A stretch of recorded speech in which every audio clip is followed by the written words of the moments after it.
and welcome into Getting Help from Uncle Sam, or in the state of Alabama, we call it Getting Some Help from Aunt Alabama, because that's our state government.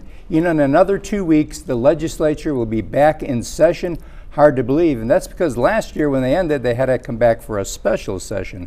We're going to take a little bit of a peek under the tent. I have with me Representative Paul Beckman, District 88, which covers part of Elmore County and most of Watauga County, doesn't it, Paul? That's correct. I cover Prattville and Elmore County, and the population has grown out there. It sure has. Tremendously. It sure has. Now, Paul, last year we ended the session, then we went into a special session. What a lot of people don't realize, and most of my audience went to school years ago, when in civics we learned there's the legislative branch, the judicial, and the executive branch. You guys are the legislative branch. That is correct. And your job is to do what? Primary my job is I sit in the legislature as far as the Judicial Committee, and I also sit in the Constitutional Committee. Mm-hmm. As you're well aware, I'm an attorney, so sometimes it's kind of hard to figure out what hat I'm wearing on, but I approach everything from a legal standpoint. I sit as far as on a subcommittee as far as the chairperson for the civil matter. Mm-hmm. And constitutional law, the committee, I'm sit as vice chair for the committee, and then I also sit on constitutional issues on the subcommittee as the chairperson. So I'm hearing a lot of issues in reference to laws and what we should do in trying to help our legal community as far as what we're trying to do. Mm-hmm. Now, looking into this session coming up, primarily the major objective of the legislature is to pass a budget. Is that not right? That is correct, and there has been a lot of discussion in reference to that. For example, we had just had recently, 2 weeks ago, meetings on that very issue. The discussion is whether we need to do away with the BIR, the Budget Isolation Resolution, BRI, I'm sorry. That's okay. And basically, this is a procedure as far as we have to vote on, and it slows things on before we actually get the bill. There's been some discussion on that. So that is our primary objective. Everybody realizes the fact that we're having some issues as far as getting the budget out. We can no longer wait till the last day or last 2 days or even the last week of the session trying to get the budget out, when a lot of times is people don't know what's actually in it, because we are all in subcommittees and we're all doing our part, and we depend on the various committees. This particular thing, we always have a Ways and Means. Steve Klaus is the chairperson. Right. He puts it all together, and then essentially they hand out the information, and we read it and we go through it, and we really don't have that much time to scrutinize. And so it really creates a real hard burden for the taxpayers out there. They don't know what they're getting, and most of all, believe it or not, some of your representatives don't know what they're getting. Well, what a surprise. Yes. Yeah. And so we're trying to eliminate that.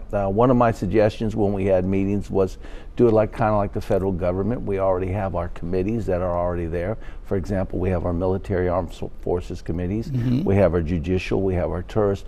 While we put subcommittees on those particular committees to look at those portions of the budget, then it through it, and then basically work with Steve Klaus as far as the Ways and Means to do that.